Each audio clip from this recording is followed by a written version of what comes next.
E hoje, novamente, estamos aqui para adorar nosso Deus e temos um convidado muito especial, o senhor João Alfredo, né? Nosso irmão lá da Igreja Central. Aceitou o convite aí durante a semana de partilhar a mensagem conosco. Queremos agradecer esse Joãozinho, também conhecido por Joãozinho, né? Por aceitar e que volte mais vezes. Quero te convidar aqui à frente, que Deus te use hoje e sempre.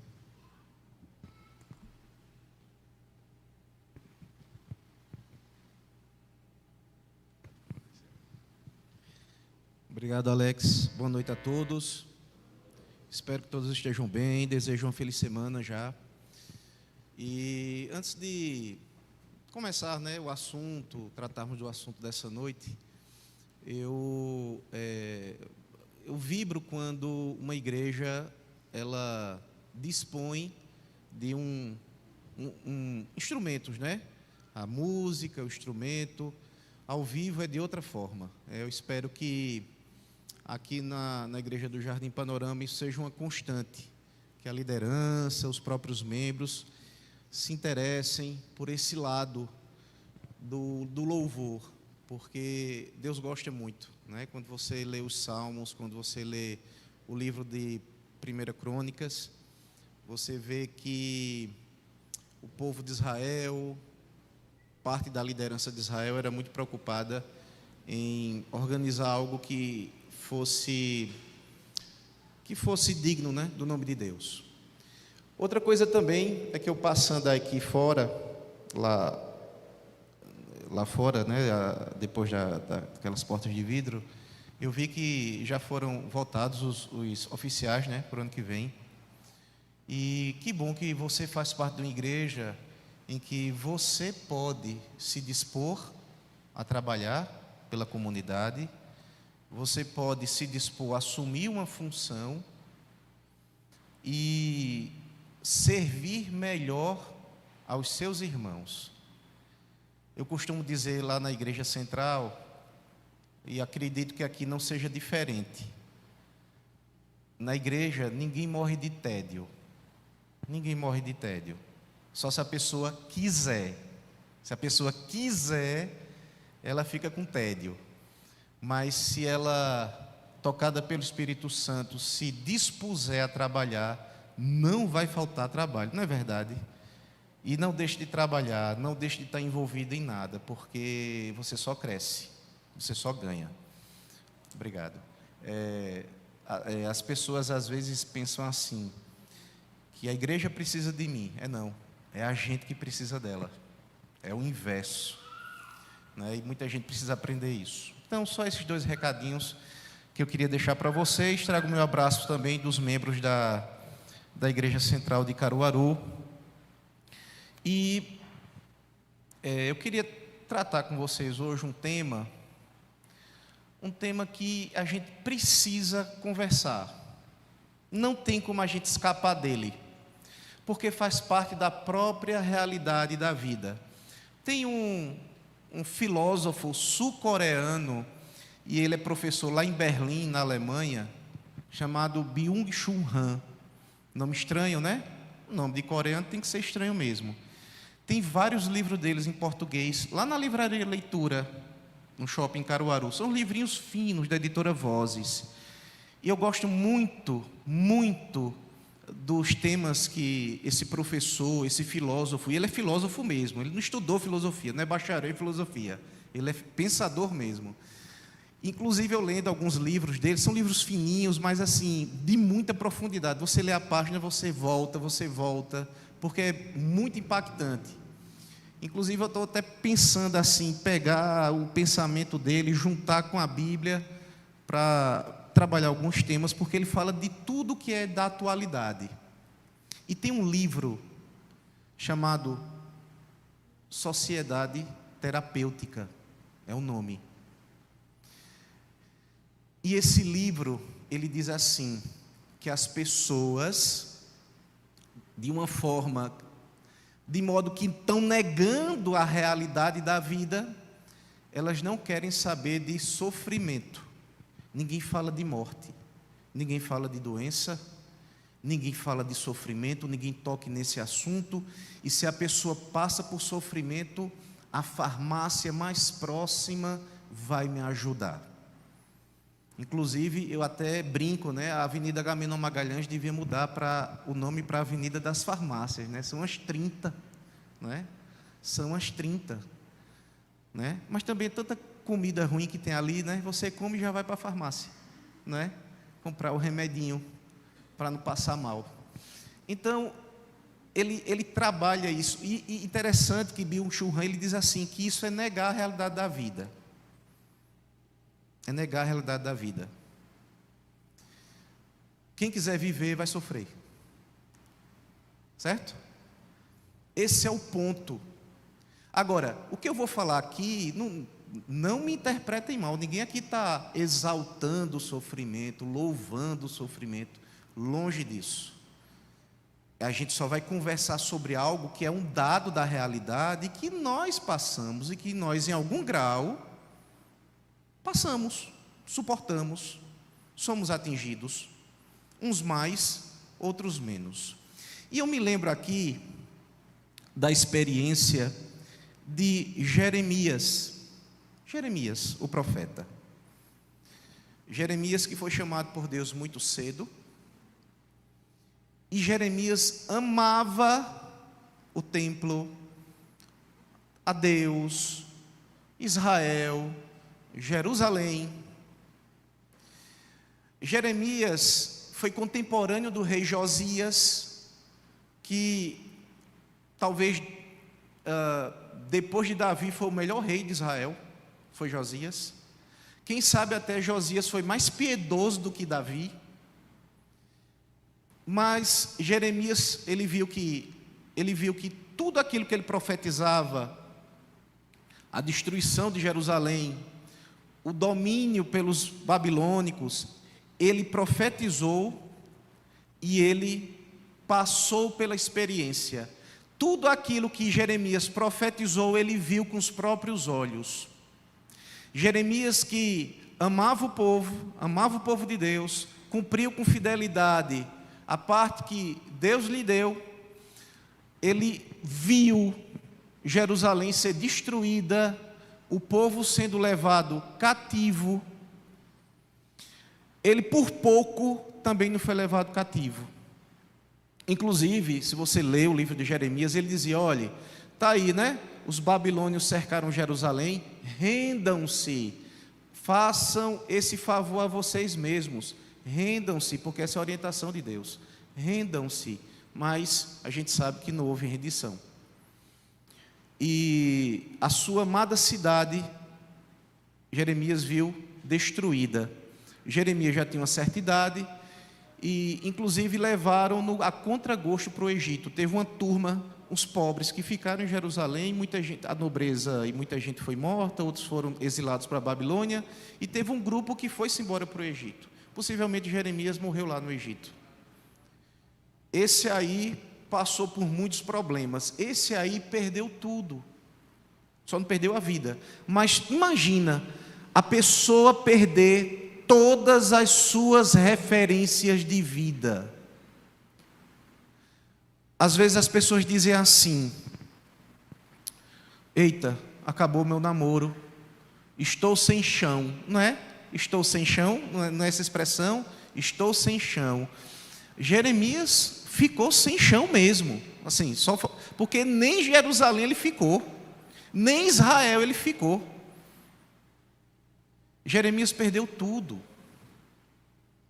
Jeremias, ele foi agora para um país estrangeiro, não era a língua mais que dele, as referências religiosas, o templo, o sacerdócio, aqueles serviços, a capital, o seu rei, politicamente acabou tudo. Possivelmente a família também foi perdida. Ele ficou sem referência, minha gente, sem referência. Mas interessante, né? Será que ele ficou sem referência mesmo? Abra sua Bíblia, por gentileza, em Lamentações, capítulo 3. Lamentações, capítulo 3. Lamentações, capítulo 3. Esse livro de Lamentações, e junto com o livro de Jó, são livros assim que nos ajudam a ver a vida de forma realista, né? Inclusive o sofrimento. Lamentações capítulo 3, a partir do verso 19. Acompanhe a leitura.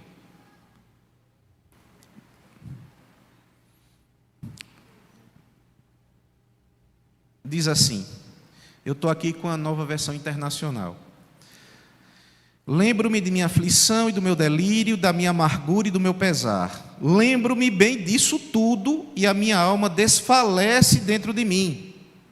Todavia, lembro-me também do que pode me dar esperança. E segue. Graças ao grande amor do Senhor é que não somos consumidos, pois as suas misericórdias são inesgotáveis. Renovam-se cada manhã, grande é a sua fidelidade. Digo a mim mesmo, a minha porção é o Senhor, portanto, nele porei minha esperança. O Senhor é bom para com aqueles cuja esperança está nele, para com aqueles que o buscam. É bom esperar tranquilo pela salvação do Senhor. Jeremias, ele foi tomado de angústia, vejam, são palavras pesadas, desespero, delírio, angústia, pesar, e aquilo ali ocupava a mente dele. Aí ele vira o jogo, vira a chave, e ele aperta um botãozinho e diz a palavra todavia. Todavia. No entanto, eu vou trazer à minha mente aquilo que me dá esperança. Aí, o que dava esperança a Jeremias? Era o quê? Era um exército que iria resgatar o povo de Judá. Era o quê? Era um rei novo que ia se levantar. O que daria esperança a Jeremias? Aí ele relata que as misericórdias do Senhor que se renovam todos os dias, as misericórdias que são inesgotáveis, a fidelidade. E ele diz, a minha porção é o Senhor, eu espero nele, e é nele que eu deposito esperança. Então, Jeremias tinha perdido as referências, é verdade. Ele nem país tinha mais. Mas o essencial ele nunca perdeu. E quando o pensamento ruim, o pensamento derrotista, o pensamento que arrastava ele para baixo, quis invadir a mente dele, dominá-lo, ele fez, todavia eu vou me lembrar do que Deus é e o que Deus faz. E ele se agarra com isso. E ele vive com isso. Ele vive com essa esperança. Ele vive com essa certeza, com essa fé. A gente pode também até se lembrar, né, da experiência de Jó. Jó também perdeu tudo. Perdeu tudo. E da sua família, a pessoa mais próxima foi a esposa, e a esposa disse para ele, amaldiçoa a Deus e morre, só tem a morte para você agora. E ele até repreende a esposa. Mas lá em Jó 19 a gente sabe, né? A esperança que Jó depositava em Deus. E ele diz, eu vou ver meu Redentor. Com os meus próprios olhos eu vou ver meu Redentor. Porque eu sei que ele vive. Eu sei que ele vive. Eu me lembro também, e eu queria pedir para que a igreja abra sua Bíblia no Salmo 42. Então a gente vê a experiência de Jeremias, a gente vê rapidamente a experiência de Jó, a gente se lembra de Jó. E a gente vai se lembrar também da experiência do salmista, no Salmo 42. Salmo 42. Um salmo muito conhecido.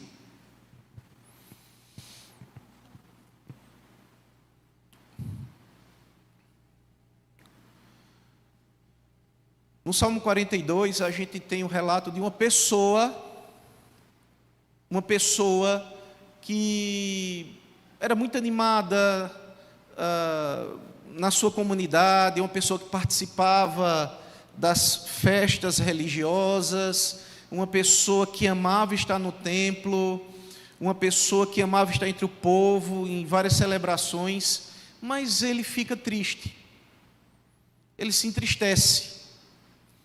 E diz aqui o Salmo, verso 1: como a corça anseia por águas correntes, a minha alma anseia por ti, ó Deus.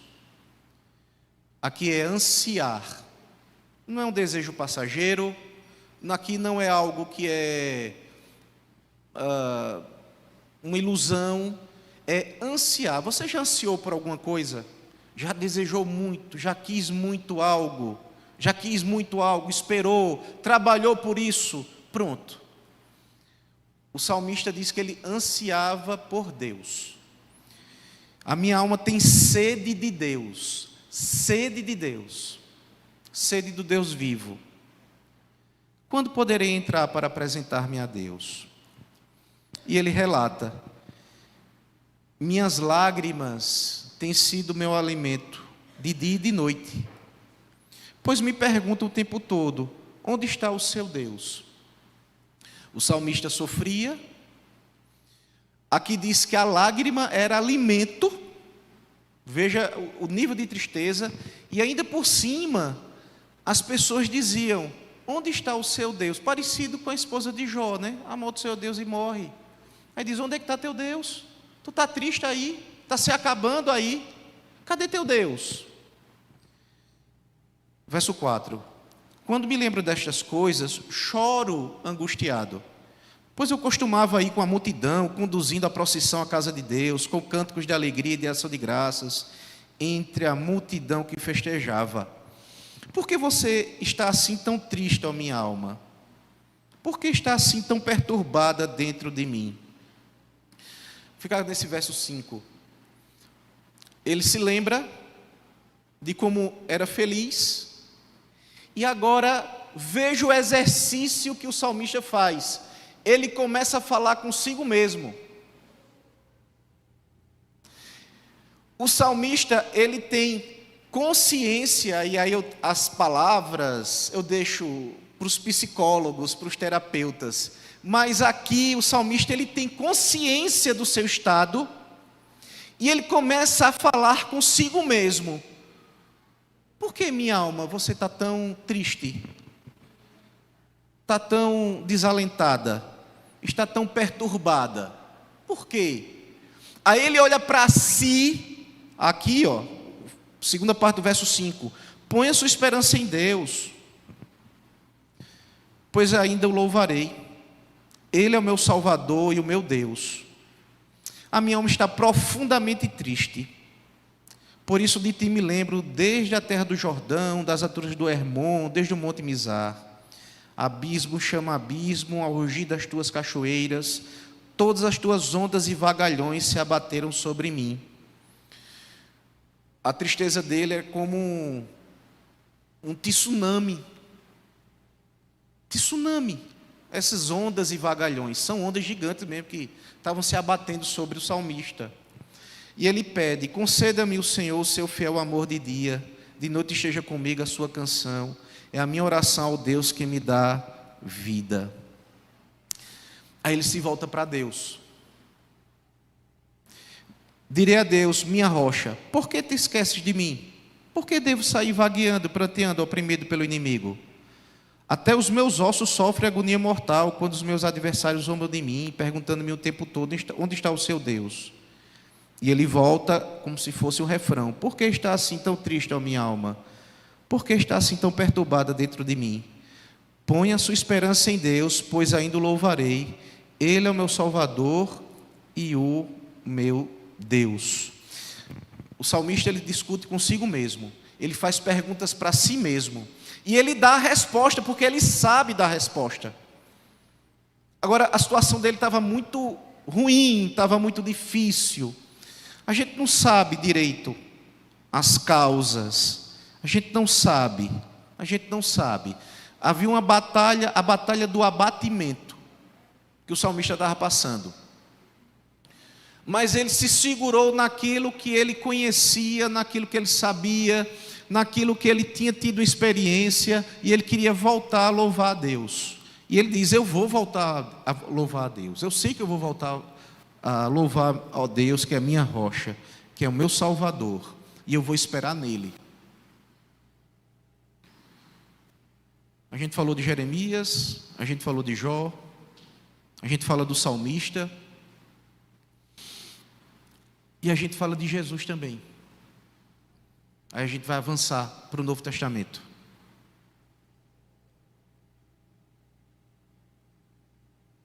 Vamos falar um pouquinho da experiência de Cristo.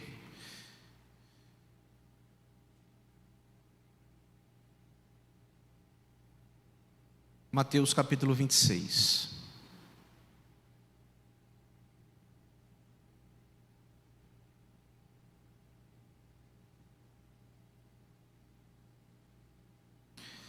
Versículo 36 até o 39, até a primeira parte do 39.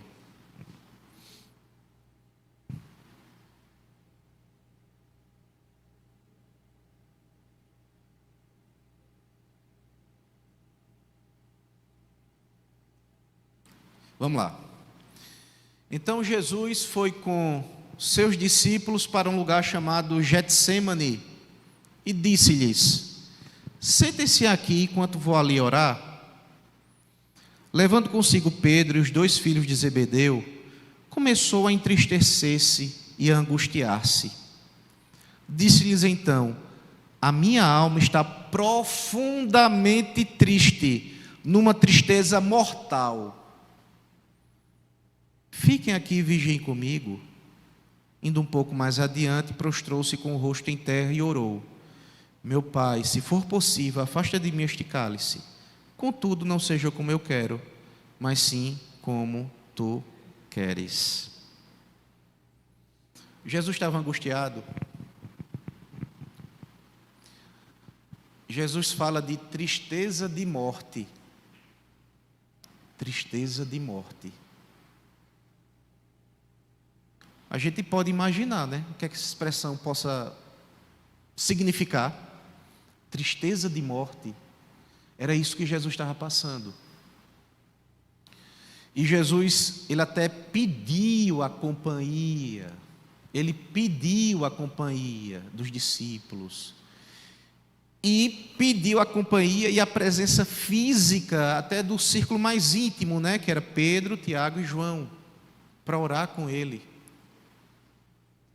E Jesus diz aqui na oração, ele pede a Deus que, se for possível, que aquele cálice de sofrimento não seja bebido. Ele diz, Jesus diz isso. Jesus diz isso. Mas ao final ele diz: não seja como tu queres, não seja como eu quero, mas como tu queres. Jesus estava muito angustiado. Lá em João 12, 27 diz que Jesus ele fala para os discípulos que o coração estava perturbado, coração perturbado. E aí Jesus fala para os discípulos na oração, né? O que direi? Aqui em João 12, 27. O que direi? Pai, salva-me desta hora? Não. Eu vim exatamente para isso, para esta hora. Jesus estava passando por uma profunda angústia também. E veja que, como o salmista, Jesus dialoga, Jesus ele enfrenta aquilo que o perturbava. E Jesus ficou profundamente angustiado, então ele foi afetado por aquele momento que ele sabia o que ia enfrentar. Porque Jesus ia enfrentar traição, abandono, injúria, difamação, todos os crimes contra a honra que tem no Código Penal brasileiro, Jesus passou. Agressão física, assédio moral, injustiça por quem podia fazer justiça, autoridade pública, e no final a pior morte que tinha. A pior morte que tinha. Então Jesus ia passar por tudo isso. E ele então passa por isso. E interessante que isso não é pecado. Não é pecado a angústia. Não é pecado a tristeza de morte.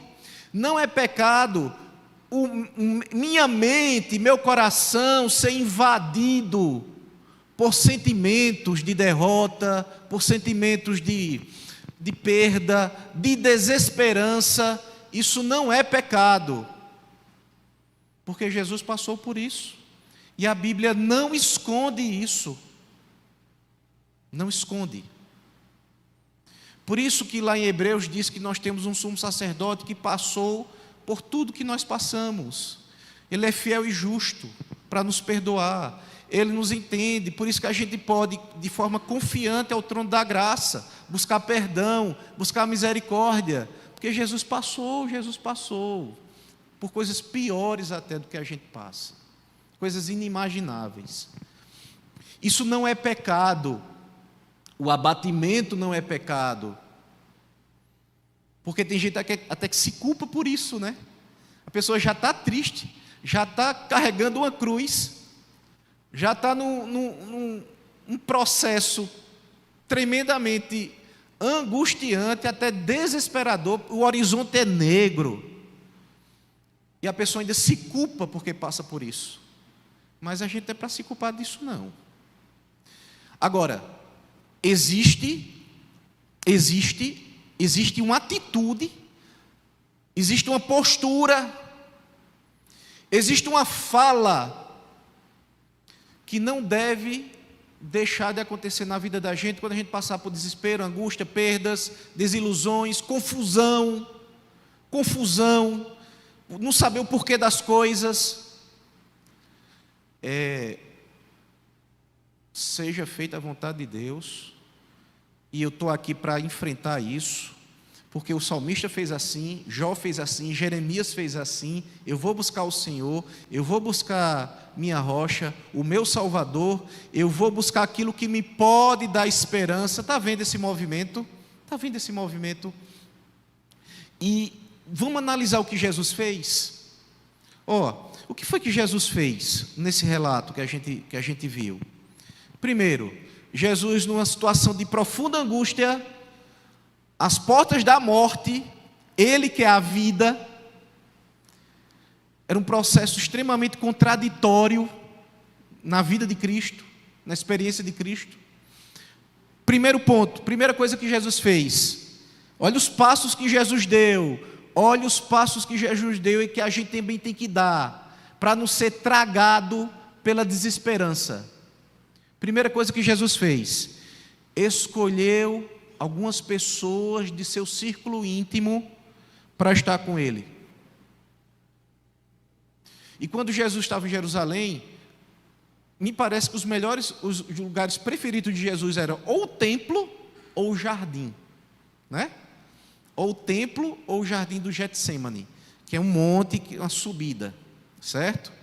Então, Jesus, primeiro ponto, Jesus fez o quê? Quando ele estava angustiado, com tristeza de morte, como ele mesmo disse, primeira coisa, foi atrás de pessoas de sua intimidade. Chamou essas pessoas.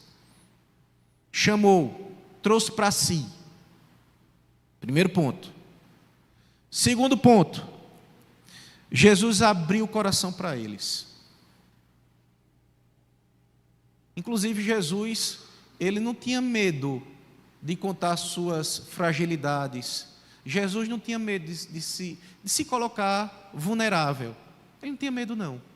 E ele chegou para os amigos, para os 3 amigos, o círculo mais íntimo de Cristo, e ele disse: olha, eu estou profundamente triste, a ponto de morrer. Estou a ponto de morrer de tanta tristeza. Terceiro ponto, Jesus pediu a intercessão dessas pessoas, dos amigos. Jesus pediu a intercessão dos amigos para estarem com ele nessa batalha. Uma batalha mental e uma batalha espiritual. Então Jesus foi atrás dos amigos mais íntimos, trouxe para si, abriu o coração para eles, contou o problema, e agora vamos orar junto? Vamos orar comigo? Vocês são meus amigos, vamos orar comigo? Aí o quarto passo de Cristo, Jesus abriu seu coração a Deus em oração, dizendo exatamente o que sentia. Quando você ora, você abre o coração a Deus? Você abre o coração a Deus? Você diz tudo? Você diz tudo? Deixa eu dizer uma coisa. Se tem um lugar, se tem um momento em que a gente pode descascar, é na oração. Porque a gente está diante de Deus. Ele sabe suas motivações, sabia disso? Ele sabe por que você faz o que faz. Ele sabe por que você deseja o que deseja. O que é mal e o que é bom. Ele sabe. Então, se tem um momento assim, vou fazer uma autoanálise, vou enfrentar aquilo que eu não gosto dentro de mim, é na oração.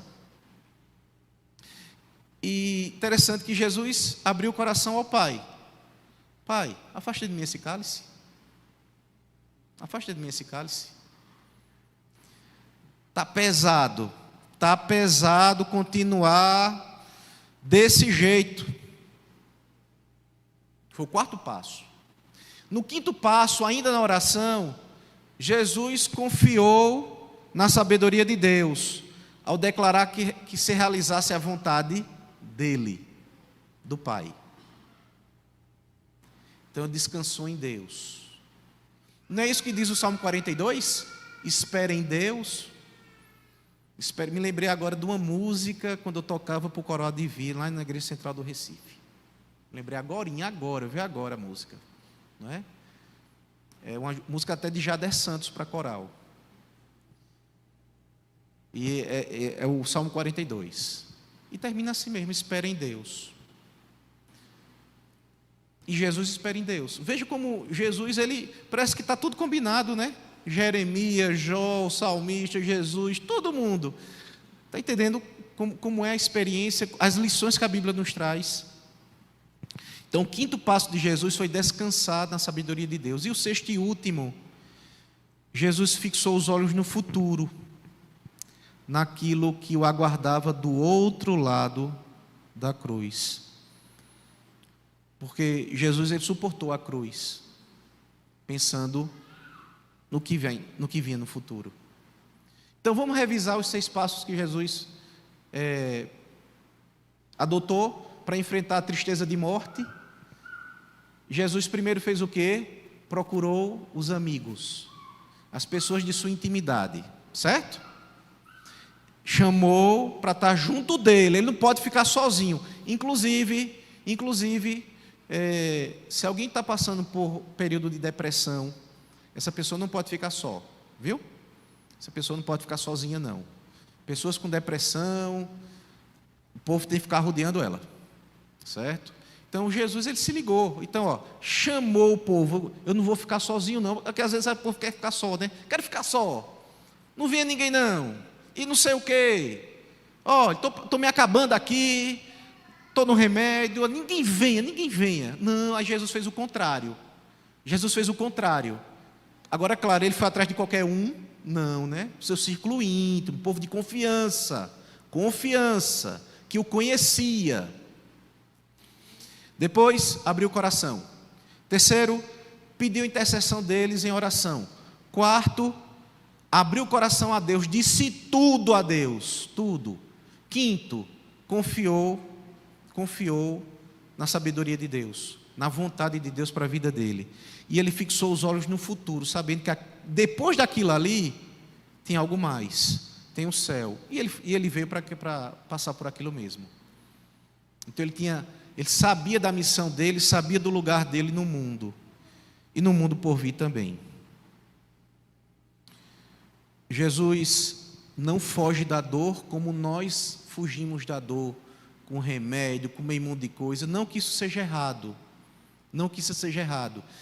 O que eu estou dizendo é que tem gente que foge da dor, porque fugir da dor é fugir da realidade da vida, né? Eu estou falando nesse nível, tá certo?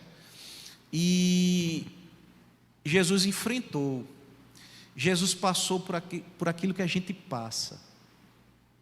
E passar por tristeza e sentir a tristeza não é pecado. Não é pecado. Claro, meus irmãos, que eu estou falando de algo aqui do ponto de vista bíblico, né? Muita coisa que é da mente humana, do sentimento humano, é muito complexo. E às vezes você precisa, sim, ir atrás de alguém, de um especialista, para tratar algumas coisas. Mas eu digo a vocês, o melhor início para qualquer tratamento, o melhor início para qualquer coisa, é fazer feito salmista, é fazer feito Jeremias, é fazer feito Jesus, é seguir o exemplo de Jó, manter a fé, manter a fé, manter a fé, manter a crença, manter a crença.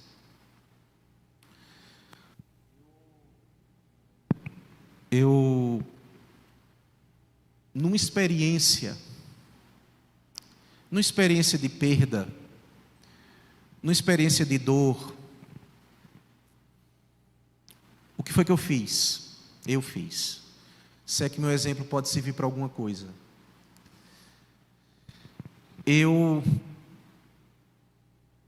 Mesmo na perda, mesmo no processo de perda, eu não deixei de fazer aquilo que dá sentido à minha vida. Entenderam? Eu não deixei de fazer aquilo que dá sentido à minha vida. Inclusive nas perdas a gente sabe valorizar as coisas. O ser humano é desse jeito, né? Infelizmente. Mas eu não deixei de fazer aquilo que me dá sentido. Aquilo que me dá sentido, sabe? E no meio da dor, às vezes, quando a gente está no meio da dor, a gente quer chutar o balde. Não é isso que o povo diz, não é? A gente quer largar, a gente quer meio que soltar a vela, baixar a vela e deixar a corrente levar. Isso não presta não, viu? Isso não presta não.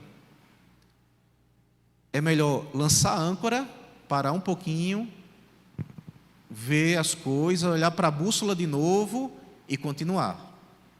Não fique solto na vida, não. Não fique solto na vida. Diante do sofrimento, diante de perdas, diante daquela sensação assim que meu chão desapareceu, que meu mundo caiu, que existe isso. Não fique à deriva. Faça como Jesus fez. Ele agiu diante da morte, ele agiu. Diante da traição, ele agiu. O salmista agiu. O salmista falava com a própria consciência. Era uma luta mental. Jeremias fez isso também. E Jó, que perdeu tudo, fez isso também.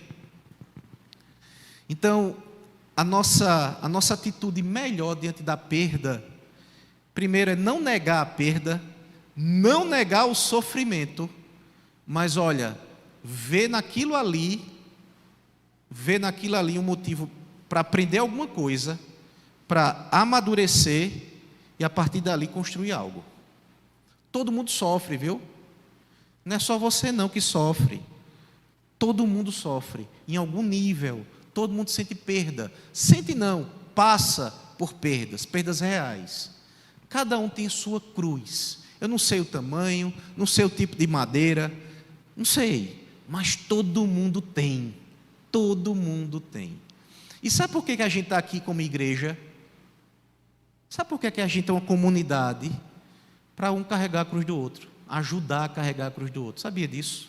Uma das funções, das muitas funções da igreja, é a gente estar junto. A gente está junto. Ali, ó, na tuia. Posso falar tuia? Não posso? Né? Está ali, ó, a gente junto, sabe? Não é curtindo o sofrimento, é enfrentando o sofrimento. Quem quer sofrer? Quem gosta? Ninguém. Mas como ele existe, ele é um dado da vida, a gente fica junto para enfrentar junto. Você não está sozinho, não. Lembre-se disso. Você tem, antes de você, vá para a Bíblia, porque você é o povo da Bíblia. Faça a experiência dos personagens bíblicos a sua experiência também. Você não está só, não. Você tem exemplos inspiradores para lhe ajudar a enfrentar. E você não está só fisicamente. Existe uma igreja, existem parentes, existem pessoas que, mesmo imperfeitas, amam você e que você pode trazer para si e fazer feito Jesus, abrir o jogo e pedir oração e pedir para ficar junto, batalhando junto. Você tem isso. Eu tenho isso, graças a Deus. E a gente tem Deus que supre tudo isso aí. Tudo isso aí. E eu queria ler algumas passagens bíblicas. Rapidamente, acho que não vai dar nem tempo de jogar aí no telão. Mas eu tenho que terminar essa fala lembrando a todos nós essas promessas, essas bênçãos. A gente tem que começar essa segunda-feira se lembrando dessas promessas que eu vou ler aqui e de outras também. O meu Deus suprirá todas as necessidades de vocês, de acordo com as suas gloriosas riquezas em Cristo Jesus. Filipenses 4,19. Sei que a bondade e a fidelidade me acompanharão todos os dias da minha vida e voltarei à casa do Senhor enquanto eu viver. Salmo 23, verso 6. O Senhor Deus é sol e escudo. O Senhor concede favor e honra. Não recusa nenhum bem aos que vivem com integridade. Salmos 84, 11. Não tenham medo, pequeno rebanho, pois foi do agrado do Pai dar-lhes o reino. Lucas 12, 32. Por isso não tema, pois estou com você. Não tenha medo, pois sou o seu Deus. Eu o fortalecerei e o ajudarei. Eu segurarei com a minha mão direita vitoriosa. Isaías 41, verso 10. Porque todas as coisas são de vocês. Seja o mundo, a vida, a morte, o presente ou o futuro, tudo é de vocês, e vocês são de Cristo, e Cristo de Deus. 1 Coríntios 3, 21 a 23. Sabemos que Deus age em todas as coisas para o bem daqueles que o amam, dos que foram chamados de acordo com o seu propósito. Romanos 8, 28. Nem morte, nem vida, nem qualquer outra coisa na criação será capaz de nos separar do amor de Deus que está em Cristo Jesus, nosso Senhor. Romanos capítulo 8. E Jesus diz: e eu estarei sempre com vocês até o fim dos tempos. Mateus 28, 20. Eu estarei com vocês. Você não está só não, viu? Na sua angústia, na sua cruz, na sua luta, nos seus anseios, você não está sozinho. Você não está sozinha. Porque Jesus disse que eu estarei com vocês até o fim. Até o fim. E para Deus não importa tanto, sabe? Se você é pobre ou rico, se goza de plena saúde ou não, se você passou por perdas severas ou não, não importa tanto isso.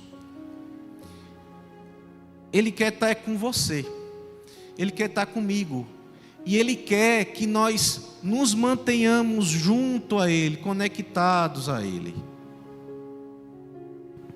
Por isso que o salmista disse, aqui é a minha última passagem, por isso que o salmista conseguiu dizer em Salmo 73, verso 26 o seguinte: o salmista disse, escreveu e deixou para a gente isso: o meu corpo e o meu coração poderão fraquejar. O meu corpo poderá definhar. Eu poderei ter alguma doença, eu poderei ter alguma limitação, eu poderei passar por muito cansaço, ou então aqui o meu coração poderá fraquejar. Eu posso ter muita tristeza, depressão, muita angústia, sem aquele senso de futuro. Posso passar por muito aperreio. Aqui fala corpo e coração. O meu corpo e meu coração poderão fraquejar, mas Deus é a força do meu coração e a minha herança para sempre. Se mantenha com Deus. Ore por mim. Orem uns pelos outros. E não nos esqueçamos das promessas de Deus. Porque Deus quer que a gente se mantenha, no caminho. É por isso que tem um hino que fala assim: não desistir. Não tem o hino não desistir do inário? No novo inário é o hino 464. Eu peço até para a equipe de louvor entrar. A gente vai cantar esse hino agora. Quando for introduzida a música, peço que todos fiquem em pé. E a gente vai cantar essa letra, não desistir, com fé, e em resposta a isso que a gente conversou essa noite. Você acredita nas promessas de Deus? Você acredita na palavra de Deus? Você quer ter a experiência de Cristo? Então cante em resposta a essas promessas.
Vamos sempre nos lembrar de Jesus, que disse assim, que que ele passou por angústias, por aflições, mas ele pôde afirmar: eu venci o mundo. E nós também podemos ter a mesma vitória que ele. Vamos orar. Senhor nosso Deus, nosso Pai, cheio de misericórdia, de perdão, cheio de paciência para com teus filhos, muitas vezes rebeldes, muitas vezes perdidos por teimosia. Ó Senhor, nós te pedimos perdão pelos nossos pecados. Nós te pedimos, ó Pai, orientação nessa vida. E nós te pedimos, Senhor, uma noção, um discernimento claro sobre a tua vontade. Nós queremos, Senhor, viver cheios de esperança. E nós sabemos que quando a esperança parece ser sem sentido, aí é que ela é útil. E a gente só sabe o que é esperança, paciência, esperar em Ti, quando a gente passa por sofrimentos. Nós não queremos o sofrimento, mas ele é uma realidade da vida. Senhor nosso Deus, nos ajuda a passar pelo deserto, pelo vale, como Jesus passou, como Jeremias passou, como o salmista passou, como Jó passou e tantos outros. Nós queremos ter essa força que vem do Teu Santo Espírito. Queremos nos manter firmes no caminho da vida. Não queremos nos desviar para o caminho do desespero e da morte. Senhor nosso Deus, nos pega pela mão, nos sustenta com a Tua mão direita, nos dá a salvação e nos dá a alegria de viver e esperança de nos encontrarmos contigo lá na Nova Jerusalém. Em nome de Jesus, amém.